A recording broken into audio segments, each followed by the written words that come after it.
पावन तुझ्या रक्तानं साखरदंड देखील धन्य झाले तर तुझ्या स्पर्शानं शौर्य तुझं पुढे मृत्यू देखील नतमस्तक झाला स्वराज्याच्या मातीसाठी माझा शंभू राजा अमर झाला छत्रपती संभाजीराजे या ठिकाणी अंतिम सामन्याच्या समालोचनाला सुरुवात करतो छान असा सामना आपण पाहतो अंतिम सामना आहे हडकुळे विरुद्ध या ठिकाणी सौदाई परशुरामवाडी खरं तर सौदाई परशुरामवाडी संघ म्हटला की अनेक खेळाडूंच्या मुशीत तयार झालेला संघ आहे अनेक खेळाडू आपण पाहिले की ज्या तालुक्यानं अनेक खेळाडू दिले त्यामध्ये सौदाई संघाचा उल्लेख करणं फार प्रमुखात ठरतं मग आमचा बाबा दामुष्टे असेल यासाठी अनेक खेळाडू की ज्यांनी तालुका नव्हे जिल्ह्यावरती आपल्या खेळाची वेगळीच मोहर उमटवली असा हा सौदाई परशुरामवाडी संघाचा आक्रमण आहे छान असं आक्रमण आणि या ठिकाणी निश्चित दोन क्षेत्ररक्षक बाद असणार आहेत दोन गुणांची भर पडते सौदाई परशुरामवाडी संघामध्ये छान दमदार पद्धतीचा खेळ आपल्याला पाहायला मिळतोय पूर्वार्धाचा खेळ चालू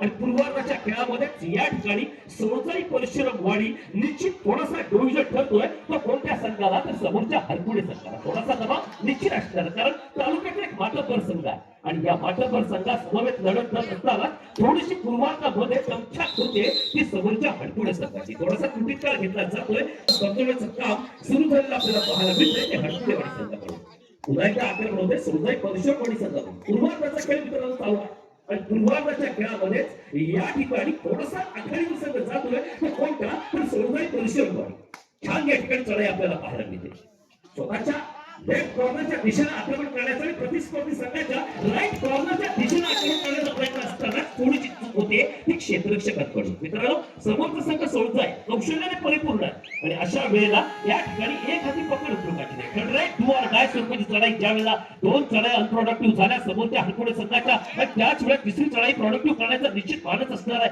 तो हडकुळे संघाचा छान असं आक्रमण होतोय निराज रेषेच्या आसपासचा खेळ करत असताना बरोबरचा आक्रमण करण्याचा देखील निश्चित प्रयत्न होतोय तो हडकुळे संघाकडून दोनचं चित्रक्षण आणि या ठिकाणी पुन्हा एकदा लाथेदेखील बाद करण्याचा प्रयत्न होता प्रयत्न सफल होतोय गुण प्राप्त होतोय हडकुळे संघाला थोडासा दबाव निश्चित येतोय कारण या ठिकाणी पुन्हा एकदा हलकाशा धक्का तंत्राचा अवलंब करण्याचा प्रयत्न होता आणि याच वेळेला मात्र एक सिंगल पॉईंट पुन्हा एकदा सिंगल पॉईंट प्राप्त होतोय तो हडकुळे संघाला छान चढाई करण्याचा प्रयत्न होता आणि याच वेळेला मात्र हा प्रयत्न हडकुळे पाळला तर हडकुळे संघ एक महत्वाचा आधारस्तंभ सौदाई परशुरामवाडी संघाचा मैदानाच्या बाहेर जातोय आणि ही देखील आता एक जमेची बाजू असणार आहे पूर्वार्धामध्ये ती हडकुळे संघाची या चढाईपटूला जास्तीत जास्त काळ मैदानाच्या बाहेर बसून ठेवलं ही एक महत्वाची जबाबदारी कोणावर आहे तर ती हडकुळे संघावरती कारण एक महत्वाचा मोहरा मैदानाच्या बाहेर आहे आणि त्यामुळे ही जमेची बाजू आहे ती हडकुळे संघासाठी 4 नंबर जर्सी परिधान केल्या आक्रमण करतो पूर्वार्धाचा खेळ आणि या पूर्वार्धाच्या खेळामध्ये थोडीशी आघाडी आहे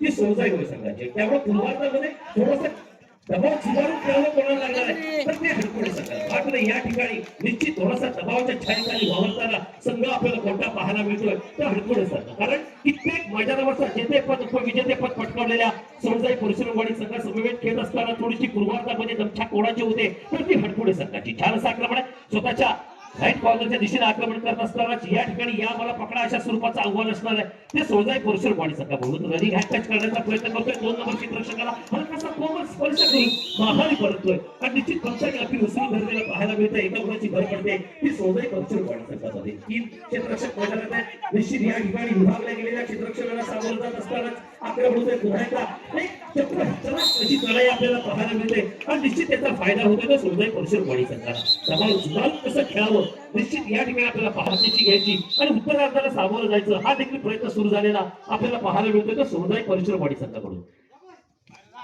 सिंगल वनचा क्षेत्ररक्षण आणि स्वतःच्या राईट कॉर्नरच्या दिशेने आक्रमण आहे ते हडकुळे संघाचं प्रतिस्पर्धी संघाच्या राईट कॉर्नरच्या दिशेने हल्ला चढवलेला आपल्याला पाहायला निश्चित मिळतोय मात्र तितके क्षेत्ररक्षक सावध आहेत कारण या सौदाई परशुरामवाडी संघाला जाणीव आहे की आपण 4 गुणांनी का होईल आपण आघाडीवर आहोत अशा वेळेला पूर्वार्धामध्ये खेळत असताना ही गुणांची आघाडी तशी कायम ठेवायची प्रतिस्पर्धी संघावरती खेळत असताना दबाव टाकत या ठिकाणी पुन्हा एकदा छान प्रयत्न होता मात्र थोडीशी टेक्निक थोडीशी ताकद कमी कोणाची पडते ते हडकुळे संघाचे आणि म्हणून या ठिकाणी निश्चित पुन्हा एकदा 2+2 = 4 पॉईंट 4 गुणांची पुन्हा एकदा आघाडी कोणाकडे जाते तर ती सौदाई परशुरामवाडी संघाकडे 4 सिंगल वनचा क्षेत्ररक्षण आणि या 2 सिंगल वनच्या क्षेत्ररक्षणाला सामोरं जात असताना स्वतःच्या राईट कॉर्नरच्या दिशेनं आणि या ठिकाणी छान ऍडव्हान्स साखळी पद्धतीचा अवलंब करण्याचा चेन सिस्टीम ज्याला आपण म्हणतो ही चेन सिस्टीम अवलंबली जाते आणि त्यामुळे त्याचा फायदा देखील होतो तो सौदाई परशुरामवाडी संघाला एक महत्त्वाचा मोहरा बाहेर जातो त्यामुळे त्याचा देखील निश्चित फायदा होणार आहे. तो सोळजाई परिषदवाडी संघाला पूर्वार्धाचा खेळ चालू आहे आणि या पूर्वार्धाच्या खेळामध्ये पुन्हा एकदा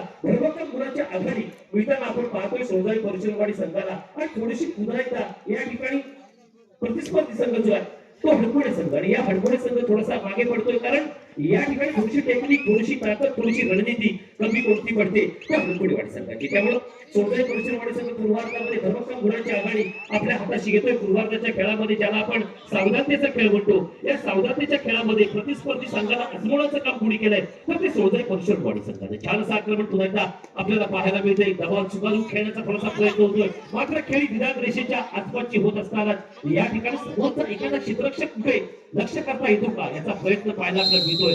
आणि सामन्याचा पूर्वार्ध पुन्हा एकदा उत्तरार्धाला सुरुवात होते, सामन्याच्या निर्णायक सत्राला सुरुवात होते आणि निर्णायक सत्राला सुरुवात होत असताना 2-1 क्षेत्र आखलं गेलंय ते सोळजाई परिषदवाडी संघाच्या पद्धतीचे प्रयत्न सुरू झालेले आपल्याला पाहायला मिळतात हडकोडे संघाकडून. कारण कोणत्याही परिस्थितीत दबाव झुगारून खेळायचं, दबावाची छायेखाली न वावरता पुन्हा एकदा आपण प्रतिस्पर्धी संघाला दाखवून द्यायचं की आम्ही पुस्तक विशितात नाही, अशा पद्धतीचा खेळ सुरू झालेला आपल्याला पाहायला मिळतोय तो समोरच्या हडकोडे संघाकडून. 6 क्षेत्ररक्षक मैदानात असताना या ठिकाणी आक्रमण होतोय. छान असं आक्रमण आपल्याला पाहायला मिळतंय या खेळाडूकडून. या पकडाच्या स्वरूपाचा अतिशय तरबेज असणारा चढाईपटू आहे. कित्येक मैदानावरती मी याचा खेळ पाहिला. ज्या वेळेला आपल्या संघाला गरज असते त्याच वेळेला हा खेळाडू आपल्या संघासाठी धावून येतो, भरभक्कम गुणांची आघाडी आपल्या हाताशी घेतो आणि आपल्या संघाला सहज काढून देण्याचं काम कोण करतो तर हा खेळाडू. छान असं पुन्हा एकदा या ठिकाणी आक्रमण होत आहे. 1 नंबरची जर्सी परिधान केला चढाईपटू. चढाई करायची तर ती एक दिशा ठरवून करायची. या चढाईपटून दिशा स्वतःची ठरवली, स्वतःच्या राईट कॉर्नरच्या दिशेने आक्रमण करायचं, पूर्ण संघ हत्या ठेवायचा आणि एखादा क्षेत्ररक्षक गाफील दिसतो का याचा अचूक अंदाज घ्यायचा, अचूक वेळ घ्यायचा, त्याच दिशेनं धडा ठरवायचा. हा प्रयत्न आपल्याला पाहायला मिळतो. पुन्हा एकदा डुबकी मारून चढाई करण्याचा प्रयत्न होता, हा प्रयत्न हळून पाळला जातोय आणि या ठिकाणी निश्चित या चढाईपटून जेरबंद केलं जातंय पण त्याचा फायदा होतोय तो सोळजाई परिषदवाडी संघाला. छान क्षेत्ररक्षण आपल्याला पाहायला मिळते, छान क्षेत्र पाहायला मिळतंय ते सोळजाई परिषदवाडी संघाकडून. 2-2 सिंगल 1चा क्षेत्ररक्षण पुन्हा एकदा आखलं जातंय सोळजाई परिषदवाडी संघासाठी. सोळजाई परिषदवाडी संघ जवळजवळ 10 गुणाने आघाडीवर आहे आणि 10 गुणाने पिछाट कोणाची आहे तर ती हडकोडे संघाची. त्यामुळे दुसऱ्या सत्रामध्ये खेळत असताना, सामन्याच्या निर्णायक सत्रामध्ये खेळत असताना निर्णायक खेळ करण्याची अपेक्षा, निर्णायक खेळ करण्याची गरज कोणाला आहे तर ती हडकोडे संघासाठी. छान असा खेळ आपल्याला पाहायला मिळतोय उभय संघांच्या दरम्यान. आणि खरं तर मैदानावरचं भान राखून खेळताना संघ कोणता पाहायला मिळतोय तर तो सोळजाई परिषदवाडी. थोडासा बेभान झालेला संघ या ठिकाणी आपल्याला पाहायला मिळतो तो हडकोडेवाडी.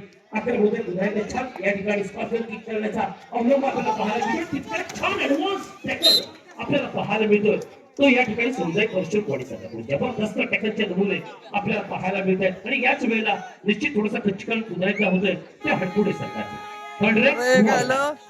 लाड आक्रमण करतो, छान असं आक्रमण करण्याचा त्याचा प्रयत्न असणार आहे. निदान रेषा आणि निदान रेषेचा आसपासचा खेळ करत असताना थर्ड रेड आहे याची देखील त्याला निश्चित जाणीव आहे. या चढाईमध्ये एकाला गुण घेऊन माघारी परतावे लागणार आहे, अन्यथा सिटिंग बॉक्सचा रस्ता दर्शवावा लागणार आहे तो या चढाईपटूला. छान असं आक्रमण 4 क्षेत्ररक्षक मैदानात असताना या ठिकाणी दमछाक होते आणि टॅकल यशस्वी केला जातोय. पाहूया पंचांच्या विसरचा आवाज होतो आणि ही चढाई संपुष्टात आणली जाते. पुन्हा एकदा एक महत्वाचा मोहरा मैदानाच्या बाहेर जातोय तो सोळजाई परिषदवाडी संघाचा निर्णायक सत्राचा खेळ चालू असताना या ठिकाणी मात्र पुन्हा एकदा 2 क्षेत्ररक्षक चूक करतात.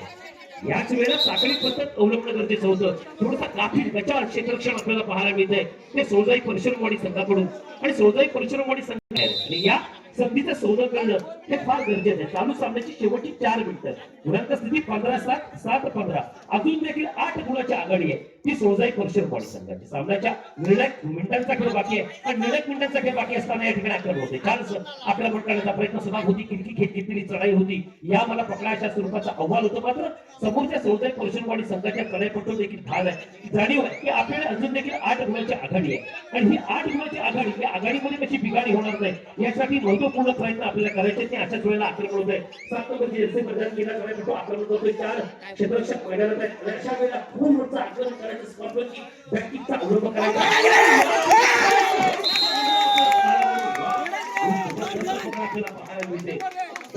उत्तर दिलं जाते समोरच्या हडकोडे संघाला आणि याच वेळेला एक महत्वाचा मोहरा. चालू सामन्याची शेवटची 3 मिनिटं, शेवटच्या 3 मिनिटांचा सामना बाकी आहे आणि शेवटच्या 3 मिनिटांपेक्षा कमी वेळाचा खेळ बाकी असताना अजून देखील या ठिकाणी 9 गुणाची भरभक्कम आघाडी कोणाकडे आहे तर समोरच्या असणाऱ्या सोळजाई परिषदवाडी संघाकडे.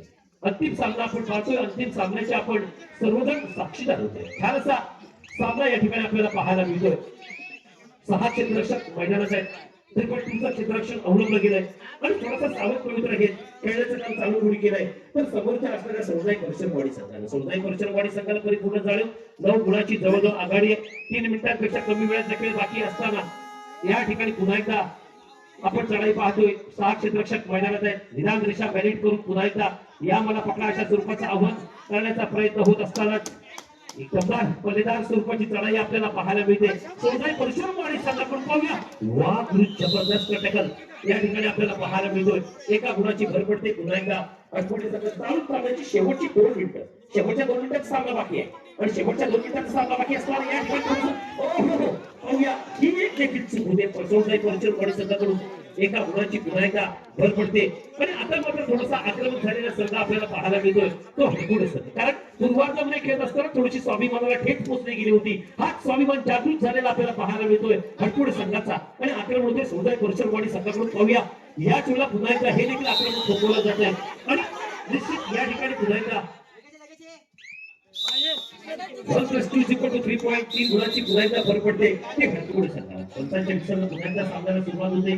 सौदाई संघाचा मजबूत बांध्याचा असणारा असा चढाईपटू स्वतःच्या लेफ्ट कॉर्नरच्या दिशेनं आणि प्रतिस्पर्धी संघाच्या राईट कॉर्नरच्या दिशेने आक्रमण करत पुन्हा एकदा क्षेत्ररक्षकाच्या माध्यमातून पुन्हा एकदा एक हक्काचा कटाक्ष टाकतोय. समोरचा एखादा क्षेत्ररक्षक कुठे गाफील दिसतंय का याचा अचूक अंदाज घेतो. केवळ 2 गुणाची नाममात्र आघाडी आहे आणि चालू सामन्याचं शेवटचं 1 मिनिट सामना मात्र काही सेकंदाचा बाकी आहे. अटीतटीची लढत जी आपण म्हणतो ही मैदानावरची आपल्याला पाहायला मिळते आणि अशा वेळेला दोन्ही संघांचं क्षणाला टेन्शन वाढलेलं पाहायला मिळते. केवळ 2 गुणाची आघाडी आणि 7 ओव्हरची जर्सी बदल केला सगळे मोठं आक्रमण करतोय. तशा पद्धतीचं आक्रमण करण्याचा प्रयत्न निश्चित असणार आहे कारण या मैदानावरती होते थोडीशी क्षणाला धडक वाटताना आपल्याला पाहायला मिळते. आक्रमण होते पुन्हा सौदाई संघाकडून. चालू सामन्याचे काही सेकंद बाकी आहेत आणि काही सेकंद बाकी असतानाच या ठिकाणी पुन्हा एकदा आक्रमण होत आहे. 2-2-2चं क्षेत्र आपल्याला जात आहे आणि या 2-2-2च्या क्षेत्राला सामोरं जात असताना हा चढाईपटू मात्र या ठिकाणी निदान रेषेच्या आणि मध्य रेषेच्या आसपास साठे करताना पाहायला मिळतं. कारण या ठिकाणी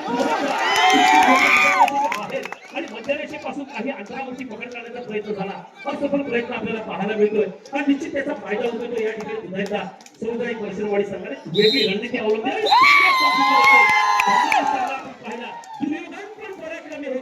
मात्र विजय अर्जुनाचाच झाला कारण दुर्योधनाचा सल्लागार शकुनी बाबा तर अर्जुनाचा श्रीकृष्ण होता. धन्यवाद.